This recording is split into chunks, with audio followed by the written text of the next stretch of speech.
কলাটাকে একটু সিদ্ধ করে নেব। কলা সিদ্ধ করা মাছ দুটোকে ভেজে নিলাম। এবারে মাছটা ভাজা হয়ে গেছে, মাছটাকে তুলে রাখবো। তেলের মধ্যে পেঁয়াজটা দিয়ে দিলাম, আলুটা সাথে ভাজা ভাজা করে নেব। আলু পেঁয়াজটা পরিমাণ মতন লবণ দিয়ে দিলাম। আপনাদের একটা কলা মাছের ঝোল করে দেখাচ্ছি। মশলাটাকে জল দিয়ে গুলে নেব।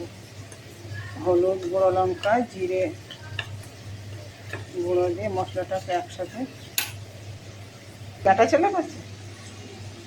মশলাটা করে রেখে দিয়েছিলাম, মশলাটা দিয়ে দিলাম এর মধ্যে, আলুর মধ্যে দিয়ে একটু ভালো করে কষিয়ে নেব।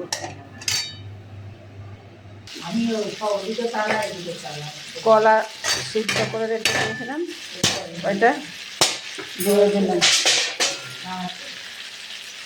কলাটা দিয়ে ভালো করে কষে নেব।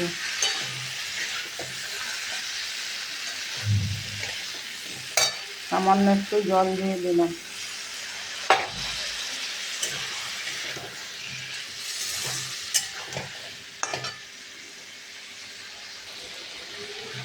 কলার মধ্যে টমেটোর জুসটা দিয়ে দিলাম।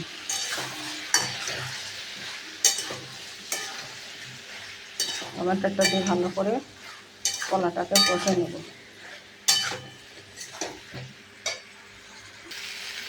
কলাটা কষা হয়ে গেছে ভালো করে, কলার মধ্যে জল দিয়ে দিলাম।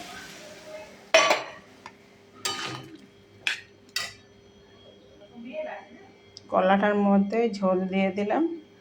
ঝোলটা ফুটে গেলে এবারে মাছগুলো দিয়ে দেব। মাছ দুটো দিয়ে দিলাম কলার মধ্যে, দিয়ে মাছটাকে একটু ভালো করে নাড়াচাড়া করে